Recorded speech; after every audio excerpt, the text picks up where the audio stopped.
Tayo lang guys.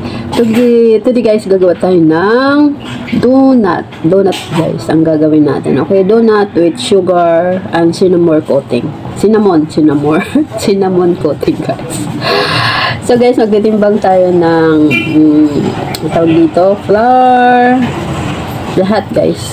Titimbang tayo ng ingredients natin, okay? So comment down below guys kung gusto mo ng recipe ng ating donut. Okay? So, ito na guys, yung flour natin. Bread flour is 500 grams. So, ayan na guys. So, hindi nyo nakita kasi yung ano natin, ang taas. Wala ko guys, ano nang tawag dito, yung stand ng silicone ko guys. Okay? So, ayan. 500 grams guys na bread flour. Tapos, ano pa ba? Sugar. Yes, salt. Milk. Margarine and baking powder guys, okay? So guys, maglalagay tayo guys ng sugar. So, okay? Ang sugar natin is 150 grams, okay?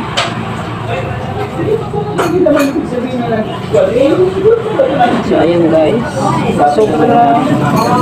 So eksaktuhin nyo guys yung mga maglalagay tayo ng skim milk, okay guys? So wala kayong skim milk, so okay lang naman siguro yun. So yun na lang, imbis na water guys, milk na lang pag wala kayong milk powder.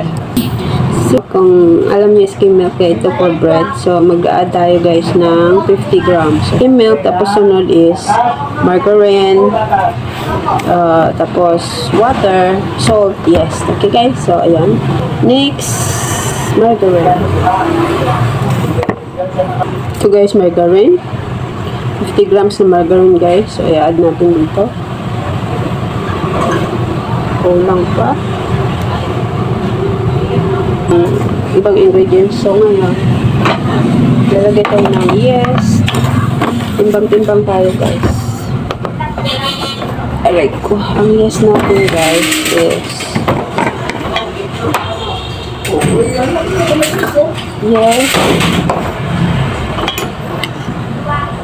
yes guys, 7 grams.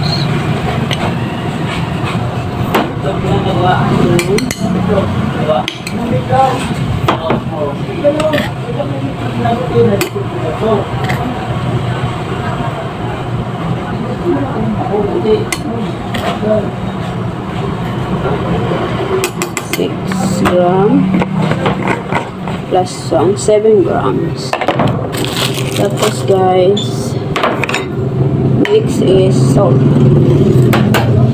Salt natin is 6 grams.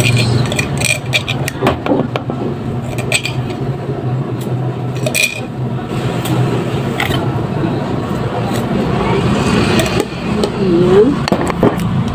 6 grams. Tapos, ayan guys. So, yung guys. So, ito na guys. Ilalagay na natin lahat. Mix ko lang yung lahat. Ingredients. Nahalo ko lang siya lahat. Tapos, yung tubig mamaya, lalas na natin. Okay? Tubig. So, tubig natin is ano ba yun? Yung tubig natin. Dali guys ha. Titingnan natin kung ilan yung tubig na ilalagay natin. 262 grams guys. 262 grams. Ay, kampas na. Kampas na guys. Huwag nyo guys damihan ng tubig. Kailangan bawasan nyo. Kasi kahit 1 gram lang guys, effective na yun. Nag-i-effect na yun sa ano nyo. 60. So, pag hindi, lalambot na sobra yung dulo. So, kailangan nyo i-tansya guys. Okay? Ayan, naglambot. Ayan. Okay? Ayan, mag-start na tayo guys. Ilalagay ko na sa machine. Okay? So, ano na natin sa machine. Okay lang. Tapos, ayan, donut yan guys. Tapos, ipa-fried natin.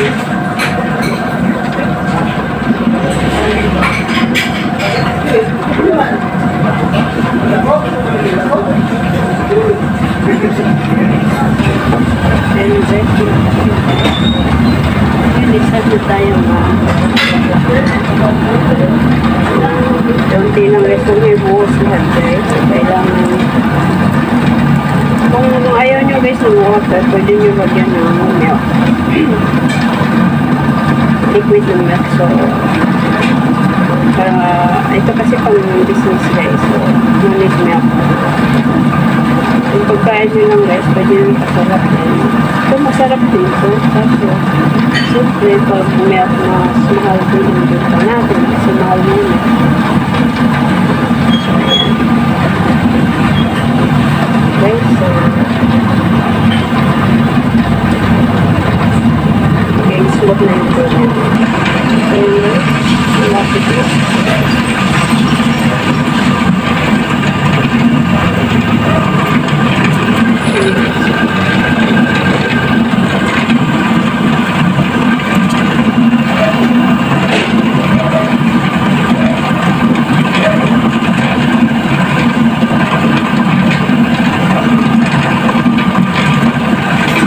Ito na guys yung doon natin. So yun guys, ismat na siya. So yun guys. Siguro guys, ang gagawin natin guys, itas na yung floor ay yung table para hindi guys siya dumikit. Itas na konti. Tapos guys, pag natin dito. Tapos ano natin, palaparin natin guys, gumamit tayo ng rolling pin. So ito guys, saka meron tayong molder, okay? So dapat ang size nyo guys, manipis lang. So ayan guys, yun yung nakakamanipis lang. So pwede na natin ito guys. So ito na guys, oh. Ayan. So ito yung kinuha natin. So ayan guys. So, ngayon, I think, okay, lalagay na natin dito. Dapat kayo yung plancha nyo mayroon konting crackers para hindi siya dumikit. Okay? Ayan.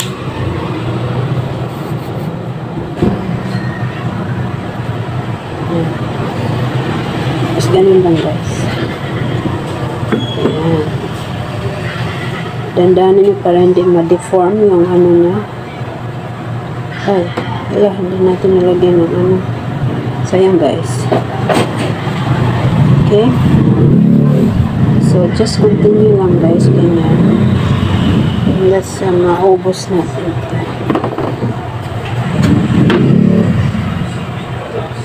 Yan guys. Ganda. So, yan guys. Yung pag ano natin ng donut. So, ito dito na guys. Nalagyan ko. So, ayan. Okay guys. Yung magawa ko na ito guys, yung mga maliliit diba, pinag-form ko ulit. So ang gagawin nyo guys, huwag nyo agad diba yung mga sobra-sobra, so ipag halo nyo ulit, tapos i-knead nyo, tapos i-rest nyo guys kasi lumalaban siya.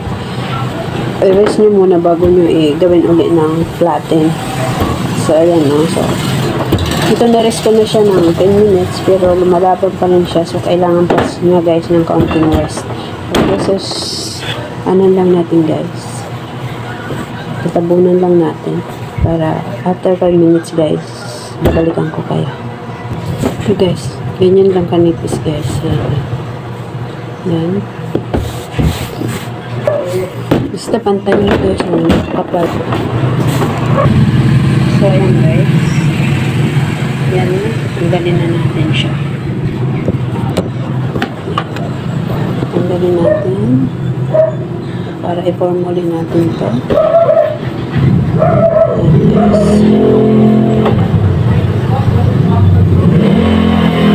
Yan, gagawin ulit natin ito guys para magawa natin lahat.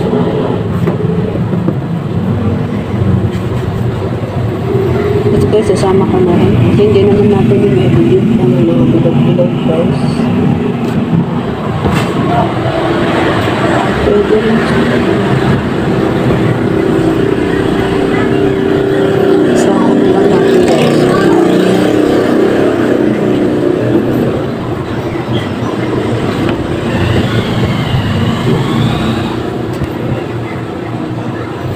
Nag-try ako guys, yung hulma lang sa kamay. Yung ginaganon ko.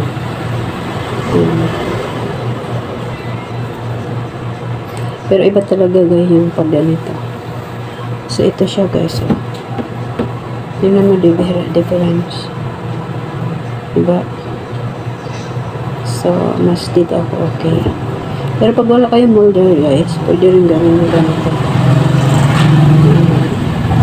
Huwag lang masyado para hindi maputol. So, gano'n lang siya. Guys, ito na lahat guys. Inagawa natin. Ayan. So, ito na siya. So, ayan guys. Yung donut natin. Paparize lang natin guys mga around 30 minutes. Tapos, pa-fried na natin. Ito na tayo. So, ayan guys.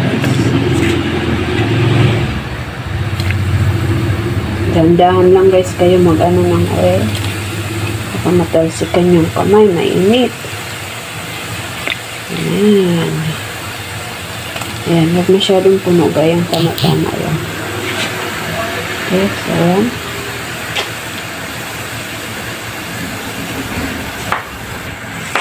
Okay, kung mayroon kayo chopstick gaya na malaki, ganito. Ano lang ganyan. Para, ayan.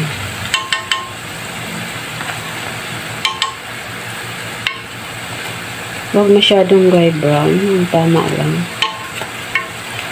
So, parang golden brown guys. Katulad nito. Ayan lang guys. Tapos, pa-continue ko lang guys. Tapos mamaya ikukot natin ng sugar, cinnamon sugar. Okay guys. So, ayan. So, pakita ko sa inyo pagdato na to. Konti pa guys para papahilaw pa sa loob. So, ayan.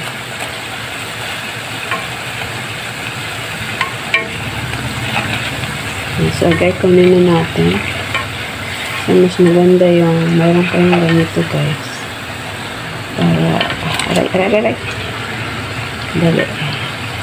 Kasi, kunin natin lahat. Ganyan guys. So. Yep. Ito natin nakuha lahat. Sana ba yung isa? Takbo na lang muna guys. So, ayan. So, lagyan natin dito guys. So, ayan. So, idalapat pa dito. So, ayan guys. Okay. Patulo muna natin.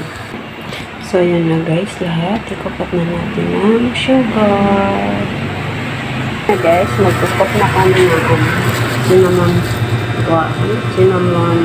sugar. So, ganyan lang. Okay guys, see you. Thank you for watching.